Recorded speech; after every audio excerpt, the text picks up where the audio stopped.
Well, Sam and Cory just renewed their friendship vows, and there's a lot of positivity in the air. Our pacing is good, and along came Samir with his reign of terror again, about to open a massive can of worms and start this and say, my fourth favorite movie of the year was Soul. Wow, and it Are we gonna begins. do this Yeah, now? I will. We're gonna have to because this was my sixth favorite movie. This just barely didn't make the cut. Um, I It was also my sixth favorite as well. Yeah. So it looks like this is our only time to talk about it then. So this is Let's a do movie it. that has been tearing at the fabric of our friendship for quite a while now.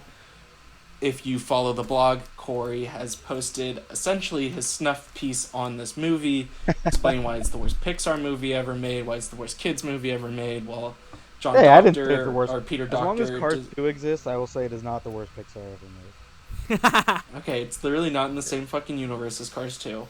So we are going to open it up with Samir talking about why Soul is his fourth and why it's Dane and our sixth. Like, I want to get across that this barely didn't make it. I am a huge fan of this movie. It was my favorite animated movie of the year.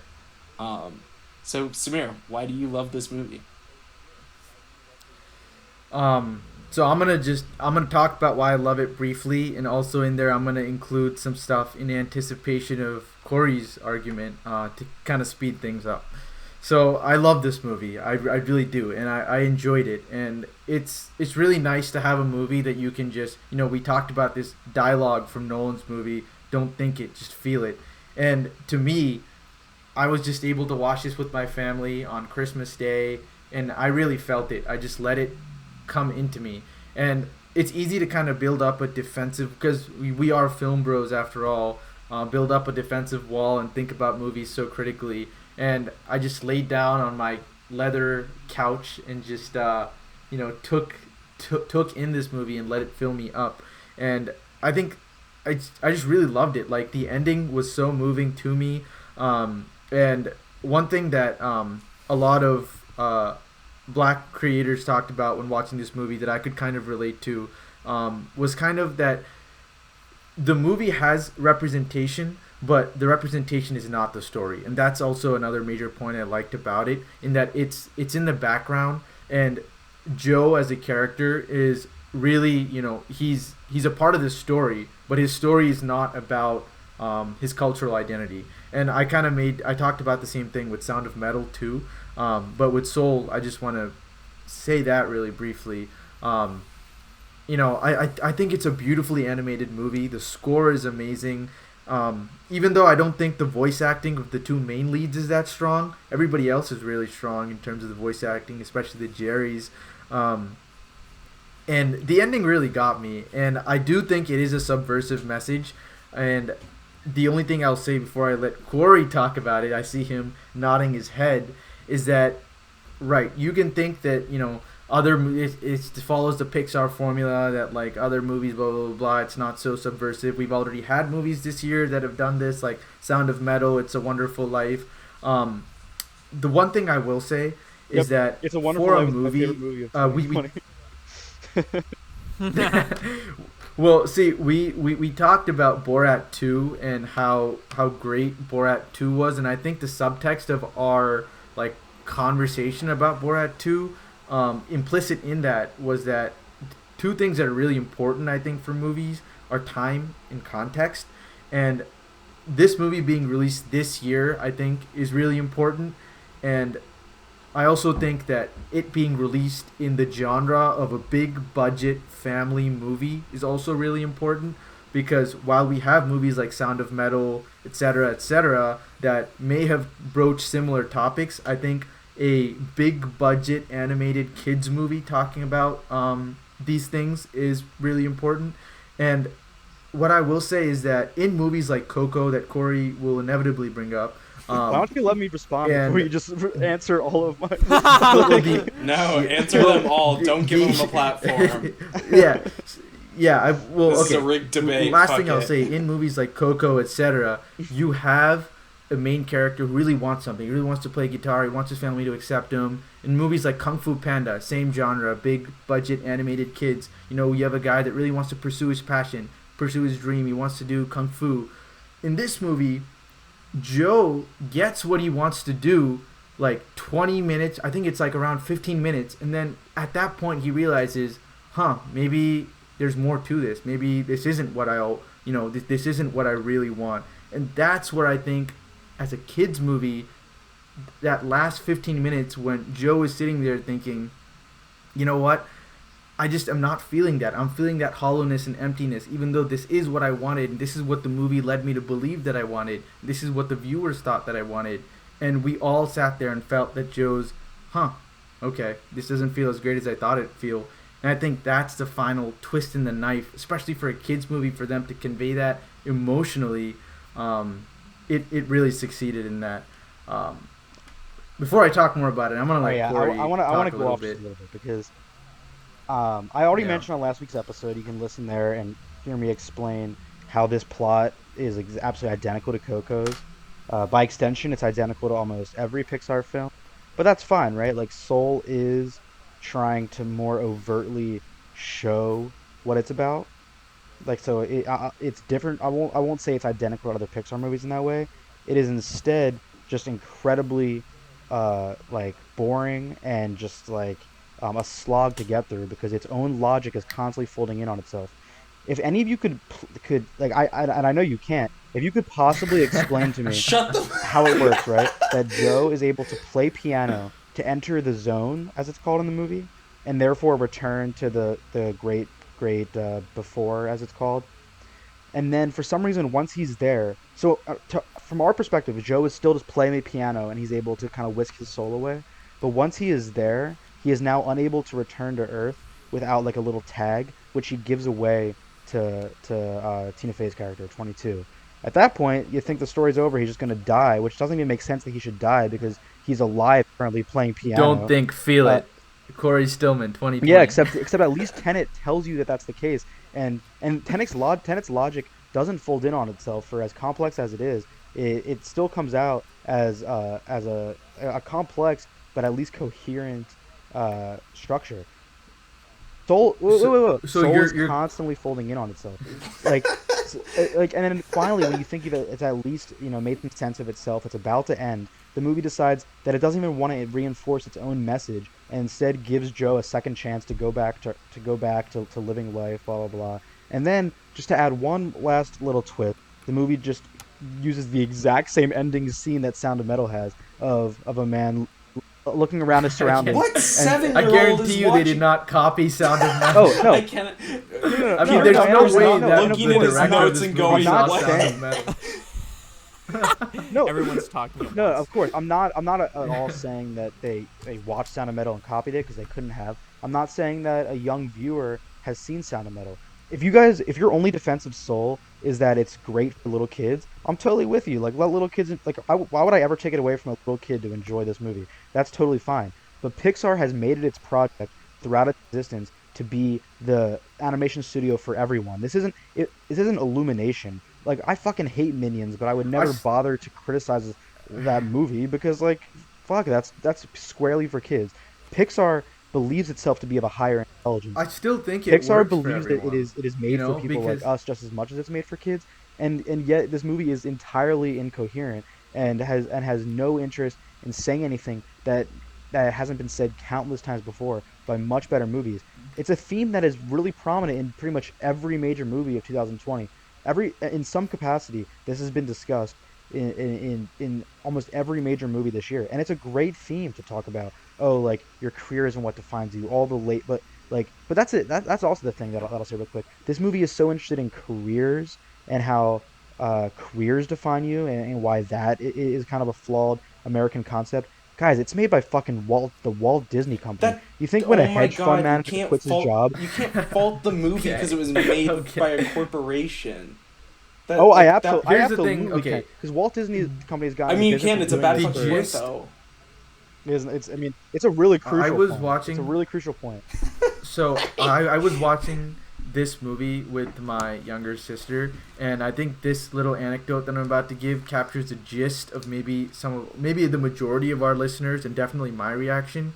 Maybe about 40 minutes into this movie, they're hyping up, what's it called? Like they have a word for passion or something. Spark, what was it? which the movie also constantly reinvents the spark. definition Spark. of. Yeah. So what it is that 40 minutes into the movie, my sister was like, because they're talking about spark and how it's this amazing thing, the reason to live, why we're on Earth. She was like, well, what's my spark? And I felt that kind of like panic that kids would be having, teenagers would be having, maybe even some adults would be having. 40 minutes in, you're like, oh my God, it just as a kid, we're fed like this narrative and so much like propaganda. Follow your dreams, do whatever, like follow your dreams, don't listen to anyone, rebel, you can do it.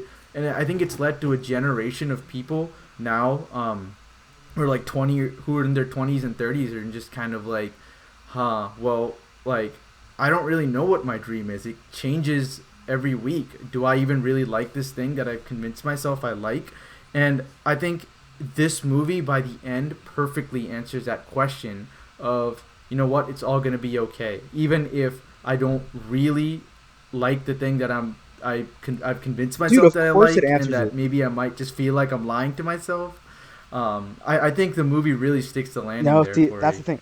I mean, it sticks the landing because it doesn't. It doesn't. Its own logic, like I keep saying, is constantly contradicting itself. So in that sense, it doesn't stick the landing. If you think it did stick the landing, it's only because the movie is fucking bashing over the head with it throughout the entire time.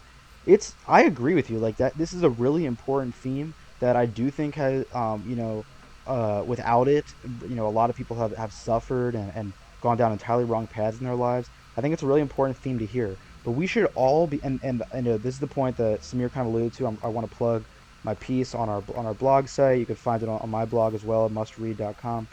But get those hate clicks in, baby. Yeah, this we should all be very concerned that this idea is considered revolutionary because Disney has now said it. That is really scary. Walt Disney has put out a film rehashing an idea that, like I said, has been gone over in several films. It has been part of several other cultures, especially a lot of like Eastern cultures, for centuries. It's not even like a novel idea in other countries. And now we're acting like we're hearing it for the first fucking time because Walt Disney, the largest media conglomerate on the planet, has introduced it. You can say like, oh, I shouldn't criticize the movie based on who made it, but we should be very, very concerned that the Disney company is in the business of deciding what is within and not within our discourse. And it is because this idea has been around. It has been said by much better movies, and only Soul, which literally goes to exhausting lengths just to explain why this is the case, and still can't help but contradict itself, is now like the definitive statement on all things. Oh wow, like your career is not something that matters. I think what we're slowly chipping at, what we're getting at, without getting repetitive, is that the sad reality of it is Disney has a lot of reach, and if Disney puts out something, a lot of people will see it. And this is a message that Sound of Metal possibly could not have given with its reach and its scope. When a movie like Soul gives this message, the reality is that like so many more people will have access to this message, and I think that's definitely to the good socially. I'm just saying, as members of a film podcast, we honestly owe it to our listeners to not endorse Soul, to endorse better films. It's fine if you appreciate that people have access to this message, but we owe it to viewers to find better movies than this piece of shit that at least would offer a coherent argument. Again, you can't. No one answered my initial question. How does he become alive, play piano, and then die again, and have to stay in the grave beyond? How the fuck does any of the shit happen in Tenet? But that's like a dude. I explained it.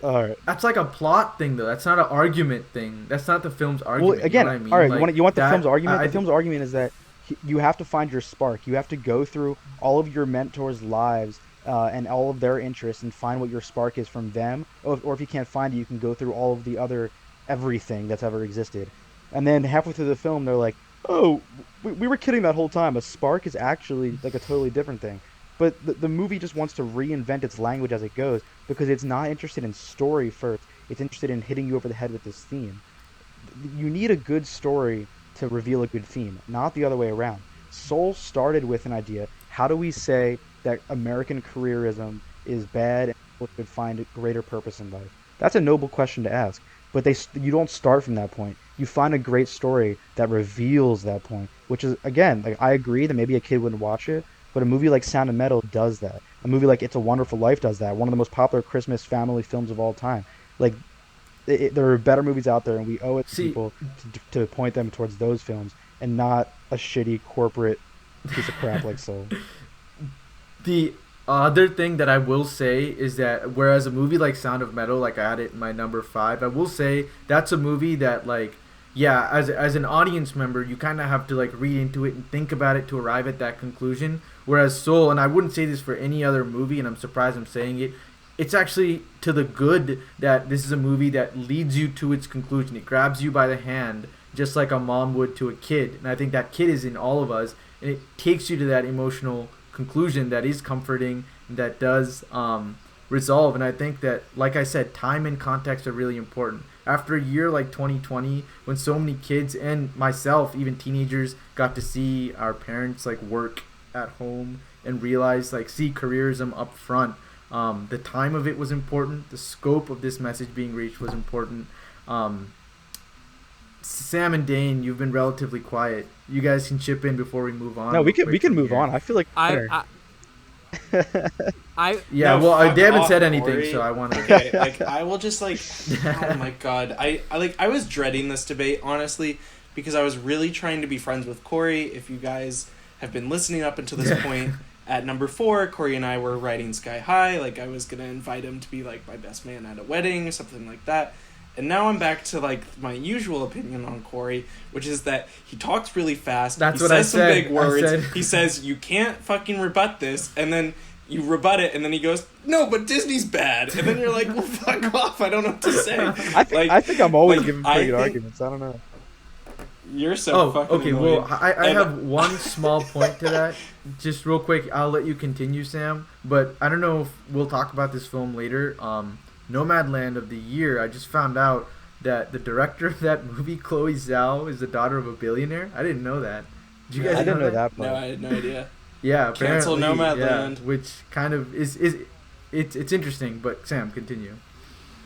I like yes, it's I think what we're beating around the bush is that Pixar is a kid movie, and then you go, well, it's a kid movie for all adults, and then but at the end of the day, like I just find like that maybe this movie isn't as consistent as, and if we're gonna compare it to Coco, of course the movie's not gonna live up. Coco is the best Pixar movie. Like, Dude, I could think compare. It's not I- as good as Coco. I will. I could compare it admit to Elmo No, and Cory, Groucho, we're first gonna movie I let- ever saw, and I would say Elmo and Groucho had a You're more so coherent annoying. plot. You're so you're so annoying. I think the idea that the meaning of life is a fucking flower petal falling on your finger is so unbelievably beautiful, and I think that is so profound and has not been done in any fucking Pixar movie. And okay, let's talk about fucking It's a Wonderful Life. That movie came out in fucking 1943 or something like that, like during the fucking World War II, and or like post World War II, like maybe a year or two after. Like no fucking 7-year-old is watching that shit anymore. I'm sorry, no 7-year-old's gonna watch. And I know you're gonna be like, oh well, Disney can't fucking do this. Like I don't fucking care, Cory. Like so many kids saw an important message. They saw it in a profound, and we haven't touched on it. On the most beautifully animated Pixar movie ever. This is the most visually striking Pixar movie ever made, and that I actually. Oh, I agree with you there, and that's very true. Every Pixar movie from here on out will be the new most impressive animation because it's just the nature of the technology and the industry and the company. Soul looks absolutely gorgeous. I agree with a lot of Samir had to say about how it sort of incorporates Black culture. I think that's really cool and definitely an important first for the company. But guys, like you're little 7 and 10-year-olds.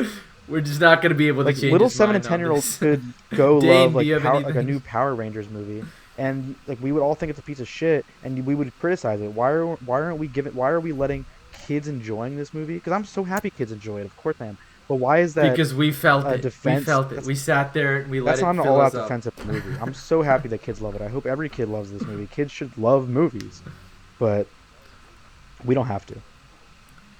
I don't know. So Dane. I'm glad our listeners have tuned into the last episode of our podcast.